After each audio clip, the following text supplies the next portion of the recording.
Ready. Hello, everybody. Welcome to another episode of the Thriving Adoptees podcast. Today, I'm delighted to be joined by Jennifer Jue-Steuck, right? So Stuck is Yes. a German name. Yes. Yeah. For a piece. It's a German word that means a piece. So a piece of something, which I think is really, interesting as for an adoptee, for adopted people, because, we have lots of pieces of ourselves. Yeah, we do. We have lots of pieces. And I was just, Jennifer thought I was joking, but it's true, right? So if you take any German object, and if you put CHEN on the end of it, it means like a small version of it. So you can have a Stuck, or you can have a Stuckchen. I don't know if I'm pronouncing that quite right.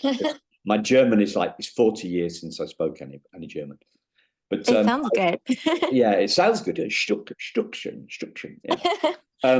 But I was telling Jennifer that I went to a language school for 3 months in Cologne and had a fantastic time. And then I worked in a coffee factory in Berlin. And Jennifer was, yeah, that must have been great. And I said, no, it was really boring. But because it was about watching the machines and waiting for them to break down, and then I had something to do. Other than that, I was just twiddling my thumbs, as we say, on this side of the pond. But so one day, the guy gave me a broom, and he said a brush, and he said, "Okay, sweep the factory floor." So this was in the 80s, so I had a little Walkman, disc tape player going. I was listening to some music. And an hour and a half later, I'd finished sweeping the floor. And the guy said to me, I said, I went back to him and said, I finished. I finished. And he said, no, you haven't finished.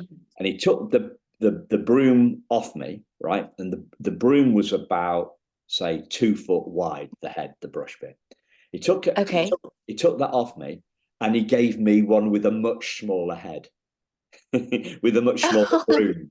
Oh no. And said, your job today is to sweep the factory floor. That's all you're doing.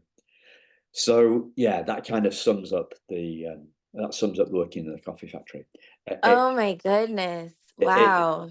It's not as interesting as talking to fellow adoptees, right? Right. Wow. Okay. I'm just imagining that. Did he say all this to you in German? Yeah. I spoke German. Oh, wow. Okay. Yeah. Okay. Wow. I'm just imagining it. Yeah. It sounds intense. It was intense, and this was before the wall came down. The Berlin Wall came down, like a few years before. So Berlin was Right. It was quite an intense place. A bit weird. Oh, wow. Yeah, but yeah, not as good as Cologne. You must have learned a lot. That sounds fascinating. I've only been after the Berlin Wall came down, so. Yeah. Well, we went back. Sorry, listeners, you probably hung up if by now. You probably hit stop on the podcast one. Now, I went back 4 years ago, so just before lockdown.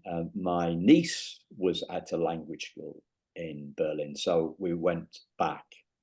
I went back with my mum and met my sister and my niece who was in Berlin, and we managed to find the same pub that I used to go to back in 1986. So that was the highlight of me, was finding the pub. Oh my goodness, how fun.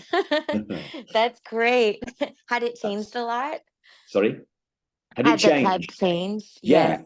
Well, it's a bit interesting because it's in the bottom of a shopping, what you would call a shopping mall, or we would call a shopping centre, I guess. And it was in the cellar, basically, and it was an Irish pub. And there was nothing Irish about it at all, apart from the fact that it sold Guinness. But that was what it was like in 1986.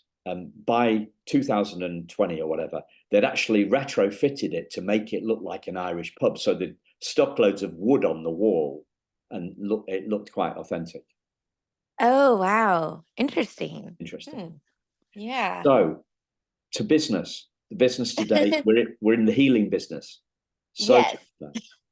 Jennifer, what does healing mean to you? Yes, so I've been thinking about your theme for 2024, this theme of healing, and I think it's so salient on many levels, not only as adopted individuals, but also, just thinking about all the things that are going on in the world in general, that have been going on in the world, various conflicts. There's a lot of need for healing.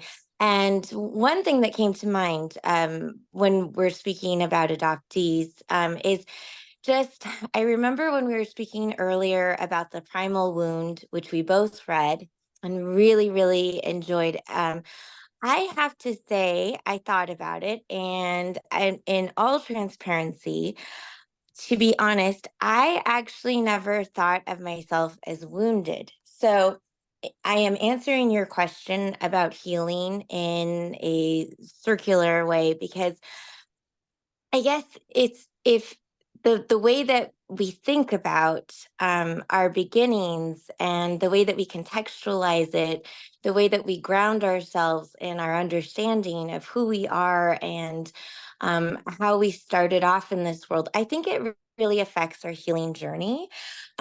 So our points of origin are, I think, especially salient when we think about how to heal.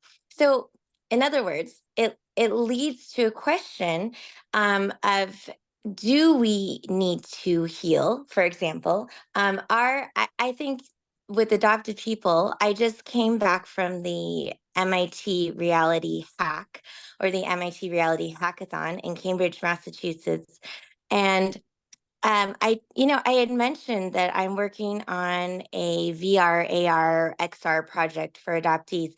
And one of the participants literally said to me, the first thing he said to me was, "I'm sorry." And everyone, everyone just looked at everyone just looked at him. We all were just like we were in shock. And he then he said again, "I'm really sorry to hear that you're adopted." And I was just we were just all too shocked. Everyone who was with me, we were just staring at him. And then he said, "That's really rough. And I really understand what it's like to be adopted because my mom and my sister stopped talking to each other." And I thought, hold on, this is so interesting. First of all, he says that he's sorry and he has this attitude of, "I feel sorry for you that you were adopted." And I was kind of thinking, I sort of feel sorry for you that you weren't adopted. And then and but I didn't want to tell him that I didn't, I was trying to be diplomatic. And then the second thing was then the that surprised me was just how he then started to empathize with me and share that he was like an adopted person too, because part of his family had stopped talking to one another and basically his parents had divorced and they were estranged. There were members of his family who were estranged from one another. So this that's an aside, but it comes back to this theme of healing. And again, the context, the perspective of do we need to heal and who needs to heal and why? Because if we think about ourselves as wounded, then how does that shift subtly, profoundly, maybe, not so profoundly, but how might it shift our conception of healing? Versus if we are not thinking about ourselves as wounded at all, then how it does our perception of what healing means perhaps transform? How might it shift? How might we think of ourselves differently? I feel like I'm talking a lot, so feel free to jump in at any moment and I can Can I, expand further. can I Yes. jump in? Yes, of course. Yeah. Please do. Okay. So you said that you enjoyed the primal wound, and Yes. okay. I didn't enjoy the primal wound. I was relieved. Oh, I was kind of relieved at a bit of a diagnosis, right? So okay. I had a thing to hang my stuff on. I had a hook to hang my emotional baggage on. Right. So there was a relief there. But Right. like you, so I say to people, I didn't believe I was wounded until I read The Primal Wound. Okay, interesting. And that makes sense because she really goes into great detail at describing the primal wound. I mean, I haven't read it for a really long time, but I remember she really makes a very cogent case. Um, and I guess one thing, let's come back to this in 1 second. What I wanted to just say is a friend of mine, she just lost her dad this week. Um, and and I just think it's interesting, Simon, how when my non-adopted friends lose a parent or lose family members, I don't remember, or even my adoptive mother who lost her father, her biological father, to cancer when she was 16 years old. I don't remember anyone ever saying to my mom or to my friend this week, well, you're wounded. I feel like there's there that what we've experienced. And so let me come back to let me validate and honor that you said that you felt relieved to have a diagnosis for the emotional baggage. I think that's what you said. And I completely understand that. And I think that you're right. There can be emotional baggage for any kind of loss, whether or not we're adopted. So I just think that there might be a bias perhaps in society, because whenever eventually, adopted or not, we all lose our parents if we outlive them. We may end up being the last people in our families to be alive if we really have a lot of longevity. But I'm just trying to highlight just a question just to think about. For me, I don't understand why we would call why would we refer to ourselves as being wounded when loss is something that's universal.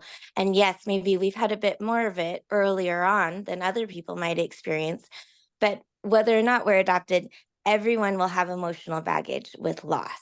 Yeah. So I'm curious what you think about that. Yes, I agree with you. And we would say, if somebody told, like, if we told somebody, if we heard that somebody had lost their dad this week, like your friend, we would say, I'm sorry.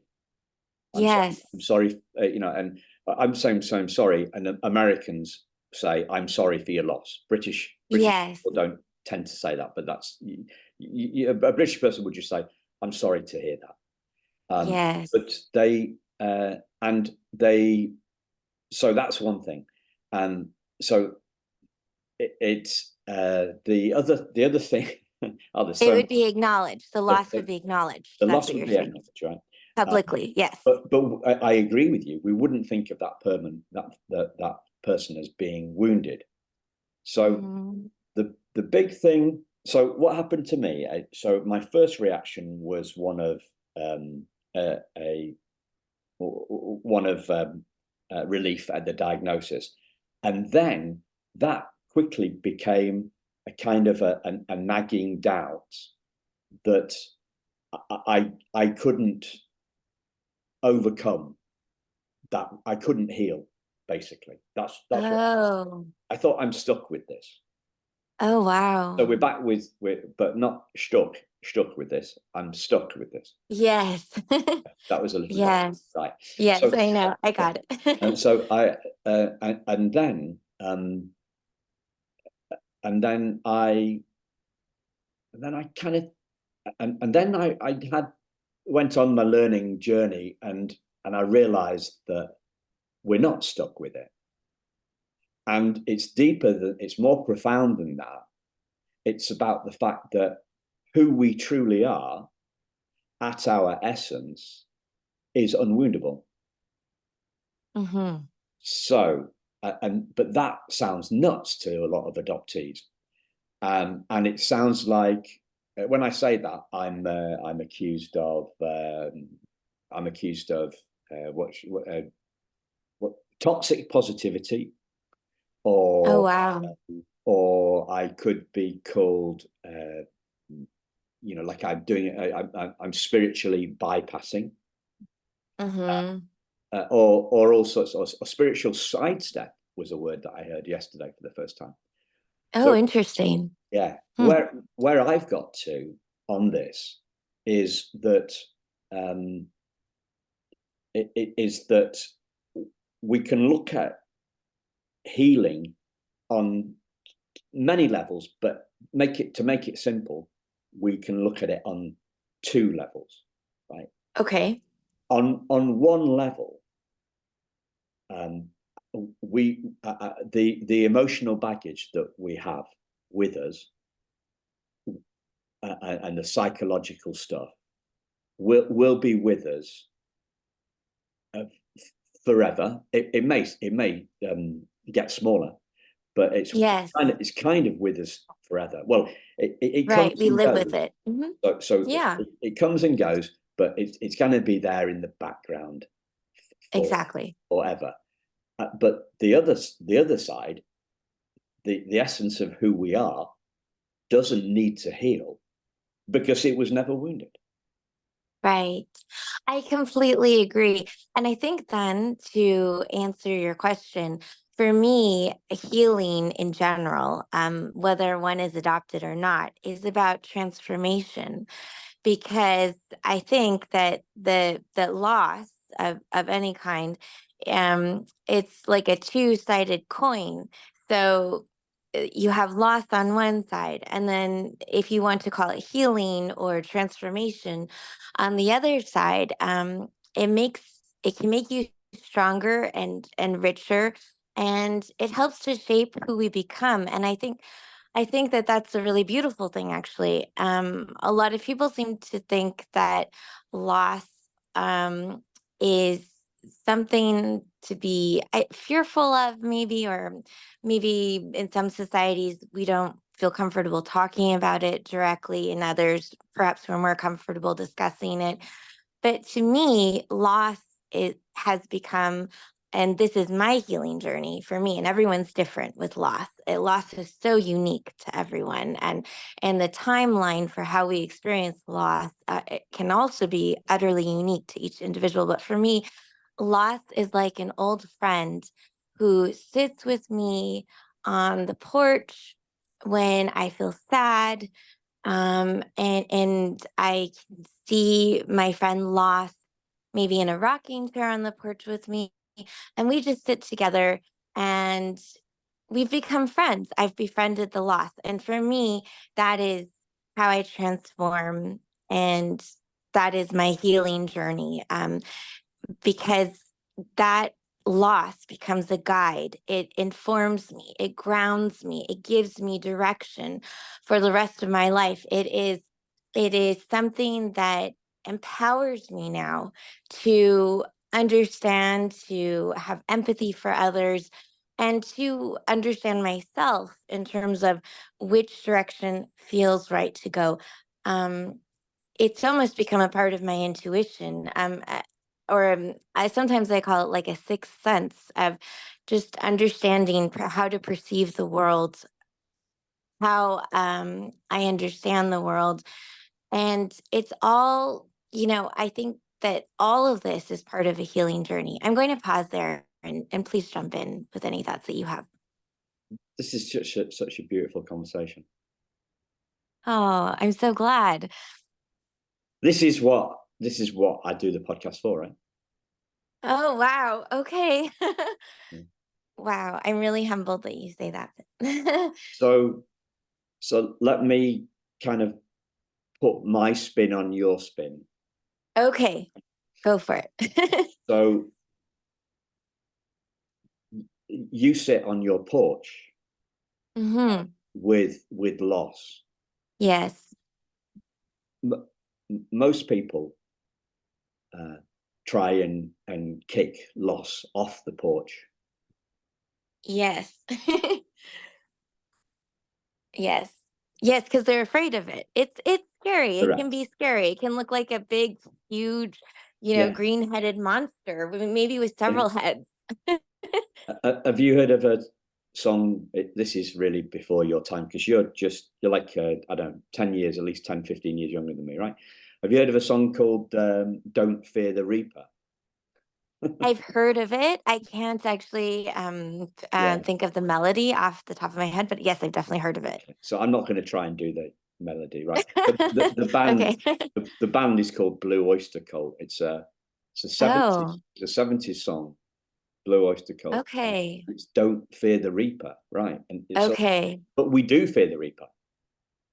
We fear Right. we fear we fear loss. We fear Yes. until we don't, right? So, Right.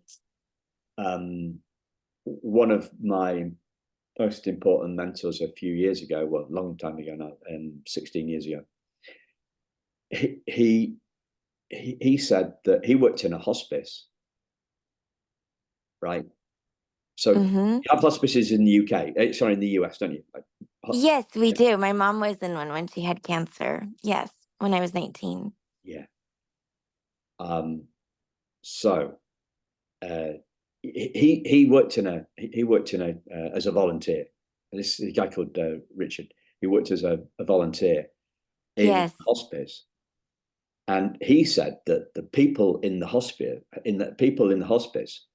generally speaking, the ones who were waiting, the patients, the people in the hospice who were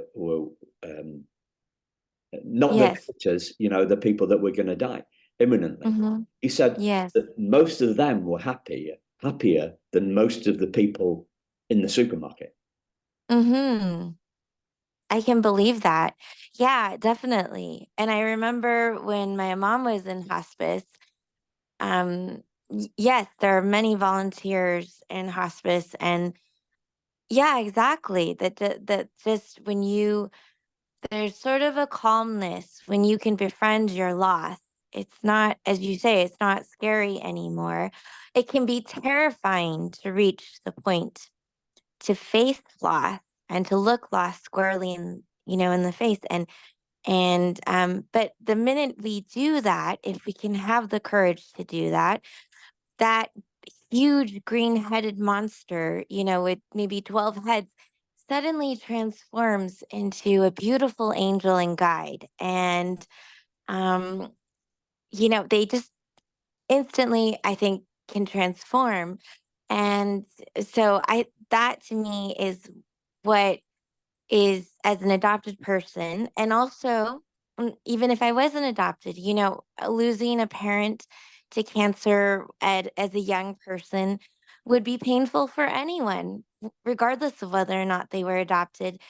One would still have to befriend, or come to terms with, or however you want to phrase it. One would still have loss. So, however we want to respond to that loss is our choice.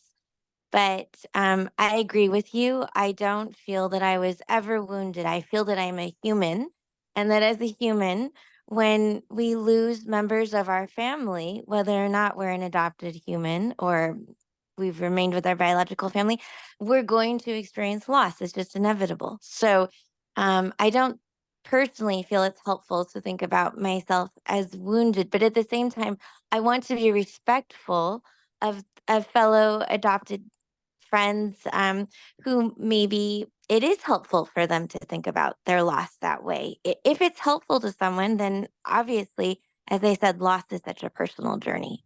Yeah. So my dad, I lost my dad, my adopted dad, to cancer, like you lost your adoptive mum, right? To cancer. Mm-hmm. And he became a happier, a less grumpy person Mm-hmm. after got the diagnosis. Wow. Okay. Interesting. This was the truth of what this was me experiencing firsthand. Not firsthand. This was me seeing firsthand what a guy had told me 14 years ago. Do you see what I mean? Mm-hmm. So Yes. it landed for me, and Wow. 14 years later. Okay. yeah, well, yeah. Mm. So what what I'm gonna go back to something that you said about this. You're at this this hackathon, right? And Uh-huh. and the guy says, "I'm sorry Yes. about you being adopted," right? So there's a lot of times we as adoptees are complaining about people not recognizing our trauma. Yes. Yeah. Whereas in this instance, we're saying this guy was, off kilter. He wasn't Yes. reading the room. He wasn't. He wasn't. It was a strange. It was a strange thing to say. Right. It was a strange thing to say. Right. But But it's you're the right. opposite. It's the opposite. Yes. What we would normally be concerned about. We're normally be concerned that our trauma has been invalidated. Right. You're so right. And maybe that's why, and well, in a way, okay, this is interesting. In a way, he was honoring and recognizing the loss and in a way, he was also the way that he said it, the tone in which he said it was also abundantly clear that he felt very sorry for me, that Yeah, that I had been adopted by other parents. And I was thinking, that's the part where I was yeah, sort of like, well, I'm sorry that you didn't get to have other yeah, parents yeah, too. So, but everyone's different because for me, my adoptive mother, Janet, she was from Los Angeles and she was a writer and a poet and she was my best friend. And so I know that adopted or not, we can just as humans, we can have complicated feelings about parents in general and about our parents in particular. But for me, I was so close to my mom, and it was actually losing my adoptive mother, Janet, when I was 19 that triggered the double loss of my biological mother. And that, coming back full circle to the beginning of our conversation, um, when we discussed when is loss even recognized publicly and when is it not, no one had ever warned me or even talked about the fact that I might be on two tracks of grieving simultaneously when my adoptive mother passed away from cancer, because I found myself grieving my adoptive mother, Janet. And then I would simultaneously have a parallel loss journey that had been triggered about my biological mother for the first time in my life. And again, this is when I was 19.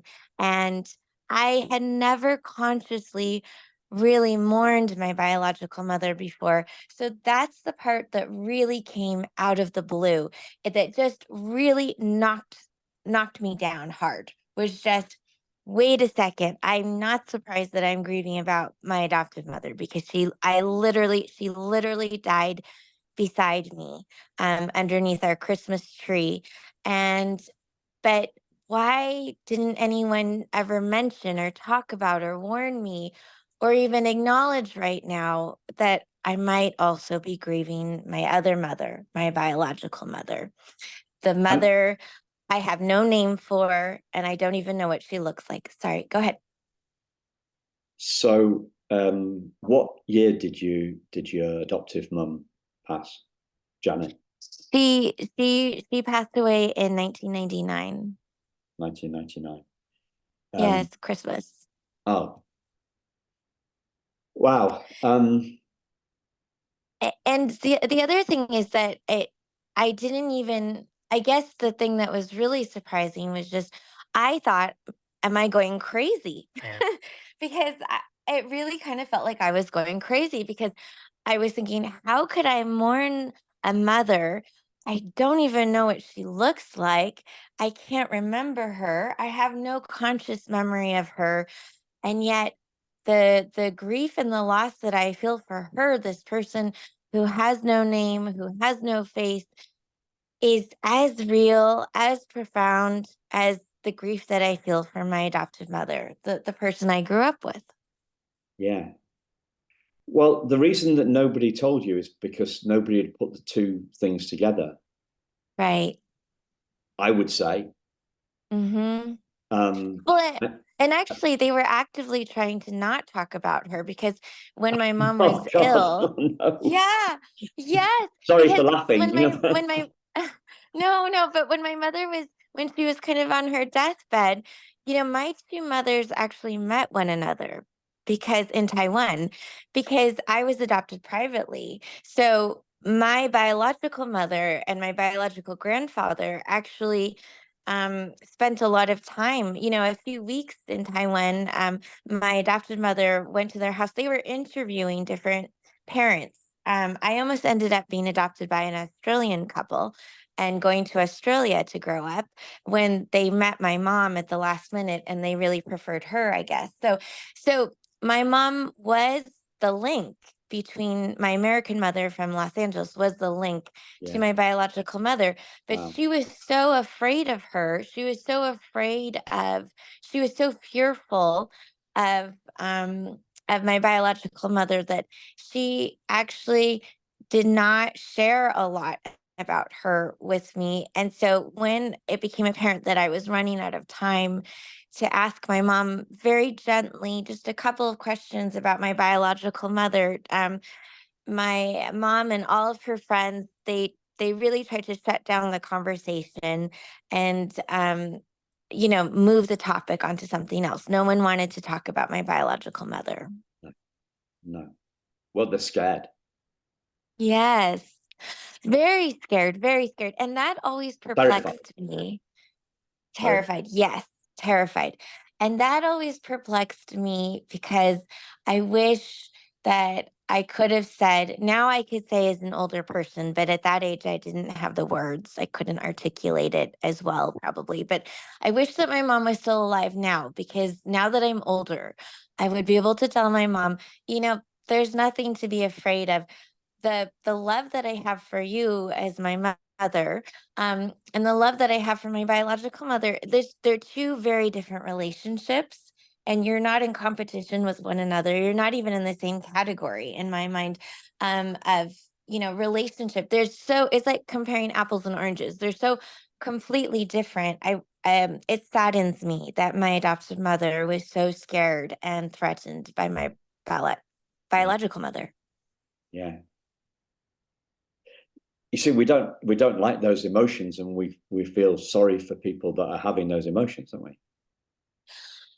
Right. Well, and also I just could tell growing up that just observing my mom, the one or two times when I very gently tried to ask about my biological mother, I could just see the pain in my adoptive mother's body language and her face, and I just knew implicitly, don't go there.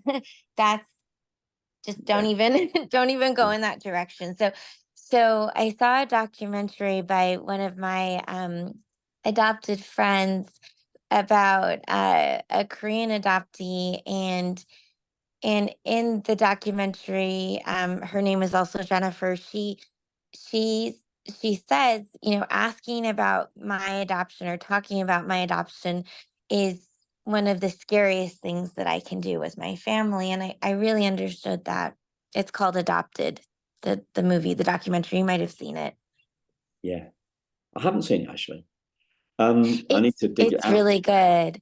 Yeah, it's really, really good. I highly recommend it. I went to the premiere. It was made several years ago now. I can't remember which year it came out, but I remember going to one of the premieres, I think in New York City, and I was so moved. I had to stand up and make a comment, and I just felt so validated watching that film. I thought she did a really excellent job of highlighting the nuances and rendering visible some of the invisible aspects of adoption identity development, loss, healing, all of these things, as well as race, because she was following a Korean adoptee in Oregon. So there were, a lot of explorations around race and adoption as well. Yeah. Yeah. So what did your uh, how sorry, I was actually just thinking about the fact my best friend died about 4 months after your mum died. Oh, wow. And I'm getting goosebumps now. It still, and that hit me like a train. Wow. And Mm-hmm. and I remember when I was 7, my grandfather died of a heart attack, and that hit me like a train as well. Okay. Wow. Yes. So and I remember the telling. So I've told you about the teddy bear, right? My teddy bear. Yes. Okay. Yes. So my Eh, memory from my memory from being 7 and finding out that my grandfather had died isn't actually about finding out that my grandfather died. It's me crying my eyes out, telling my teddy bear that grandfather has died. Oh, wow. Oh, wow. That's such a So, visual image. I think this whole thing. Have you come across Pamela Karanova? Have you come across her in the adoptee space? It sounds familiar, but I haven't met her in person yet. Okay. So I've not met her in person either, but she's a great, uh, yeah, she's a great lady for helping other adoptees, and she's set up Adoptees Connect, and she's tireless in her work, Mm. and she is actually very. Some of the most healing stuff for her has actually been around seeing seeing the grief and seeing loss in adoption.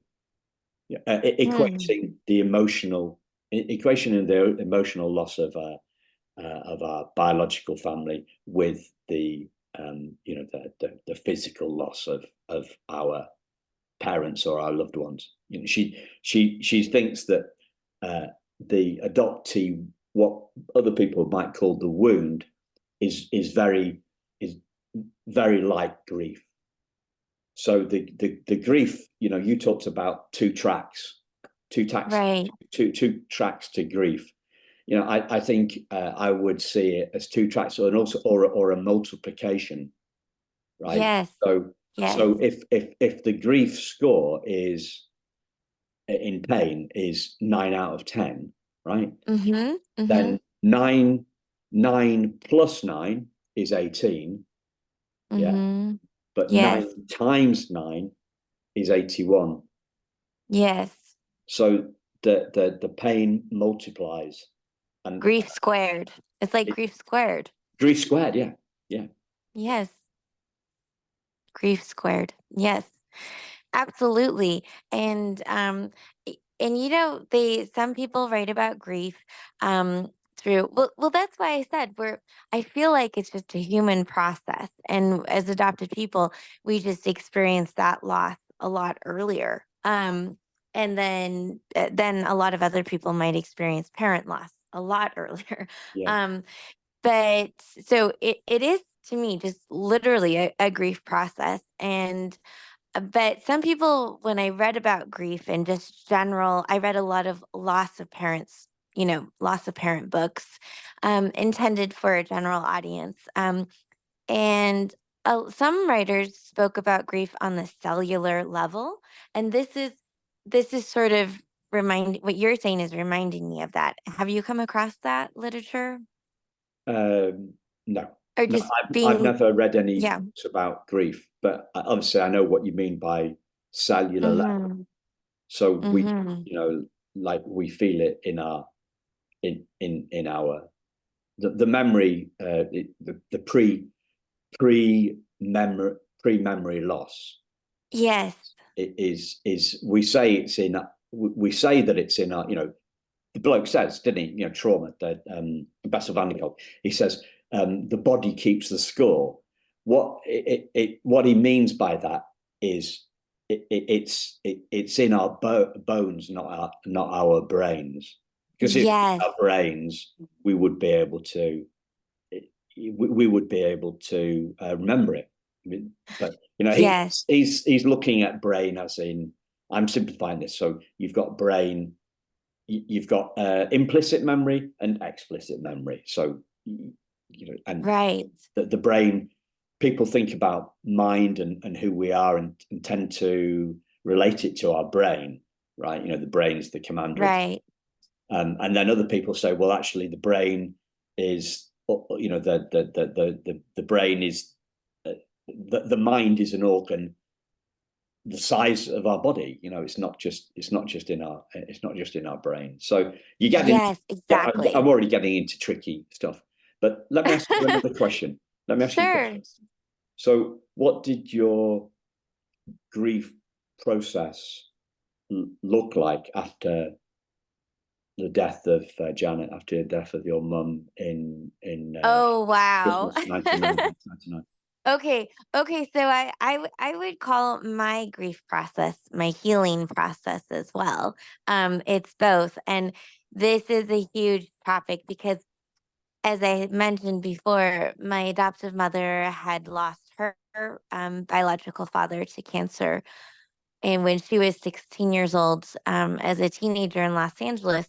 So right before she died, my mom sort of tried to warn me about a few topics, but she said, first of all, you might have trouble finishing your university studies. And I was sort of like, what are you talking about? But then when I look back, I realized that when her dad had passed away, it took her maybe about 6 years to finish her undergraduate studies, because she had to take breaks because she was really processing his loss. And then she also said it might take you 6 or 7 years to really sort of feel normal again. And also similarly, I was a little bit befuddled and I was sort of thinking, well, I don't really understand what you're talking about. But then after she passed away, I understood because actually she was right. It did take about 6, 7 years of going through various stages of grief. And bear in mind this, this was my adoptive mother. So whether or not I had been adopted, I think I would have gone through these stages of grief anyway. So, but yes. So at first, I definitely went through the shock stage. I went through every single, the 5 stages of grief. I went through every single one. So, and as you said, it wasn't always linear. Sometimes it was circular. Sometimes, I think many people who've lost a loved one who's very close to them, can attest to just sometimes feeling fine. And then maybe you walk. I was living in New York City in the West Village when my mom passed away. And I would walk by a bookstore, maybe on Fifth Avenue. I felt fine. There would be something in the bookstore that would suddenly remind me about my mom. And all of a sudden, I would just be, in tears out of the blue. And this, the sort of unexpected moments of sadness, of, different various feelings, sometimes anger, they can just come out of the blue when you're Yeah, really not expecting it. yeah. So I What mean, about you? well, Yeah, that sounds like being triggered, doesn't it? it sounds like, sorry. It sounds like being triggered. Oh, yes, triggered. Yes, it absolutely is it felt like a trigger. So I went through a lot of stages, and several years where I was triggered. And actually, and I don't tell a lot of people this, but I I'm No one I'm listens to this feeling show. Don't worry about it.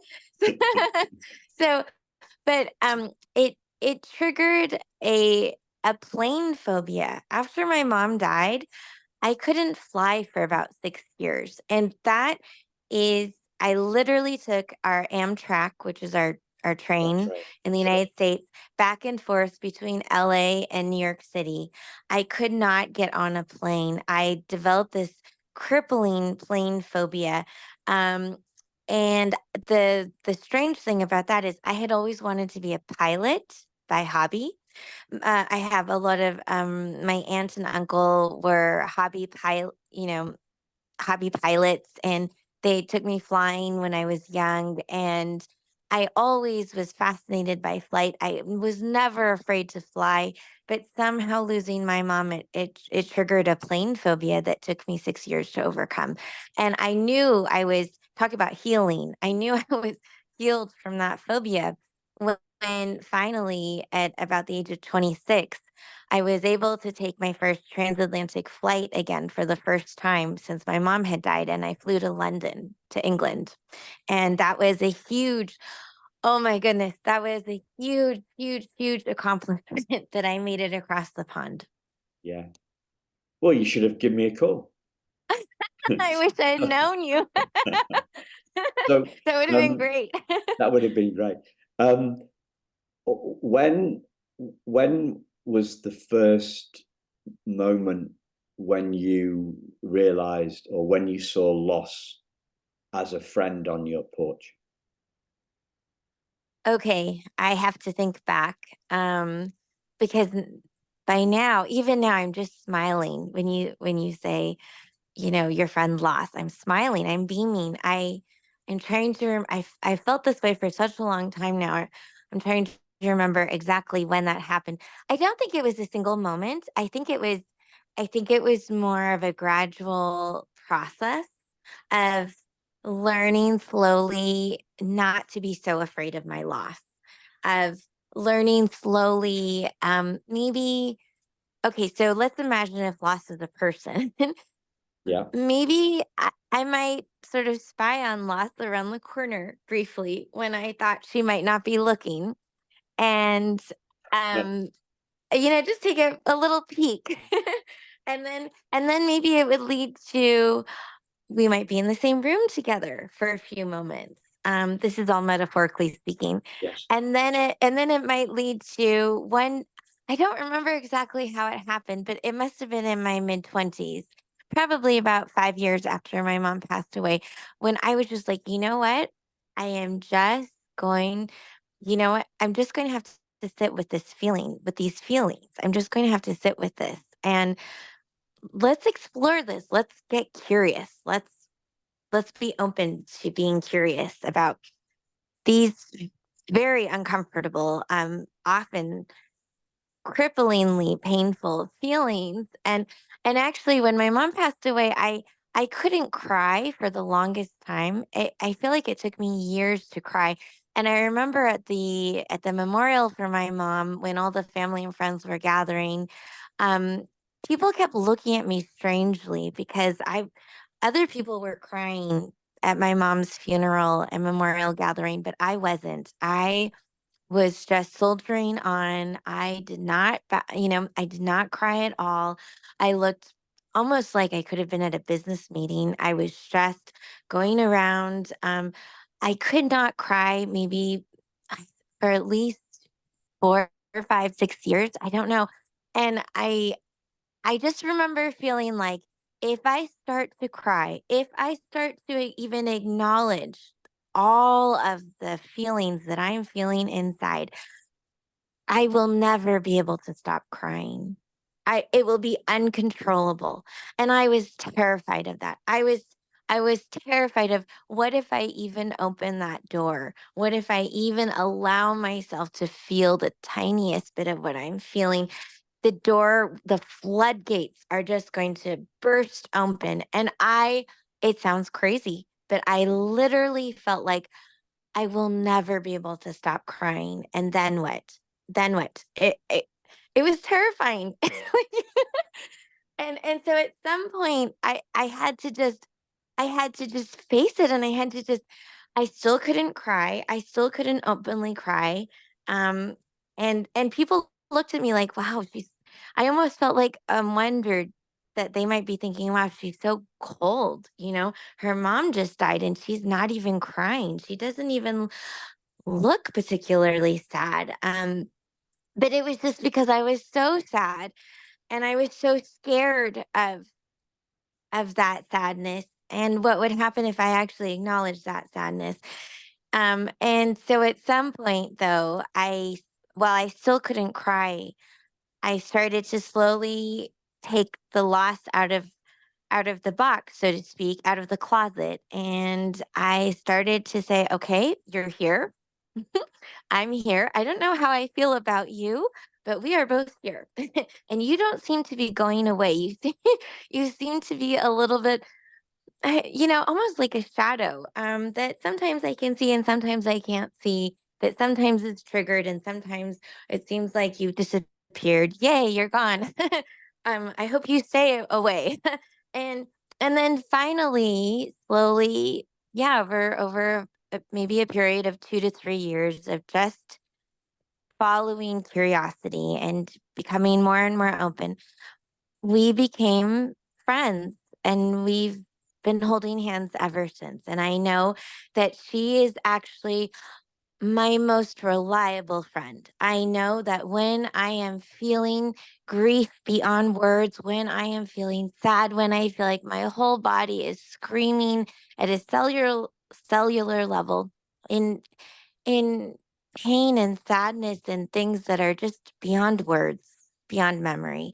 I know that loss will be there for me, that she has always been there for me, that she is my most steadfast guide in life, and that if I remain friends with her and open with her, that she will always guide me to make the best decisions, um, if I listen, and guide me, on my life's journey. And that to me is the gift of loss. That to me is the healing and how I've transformed that loss.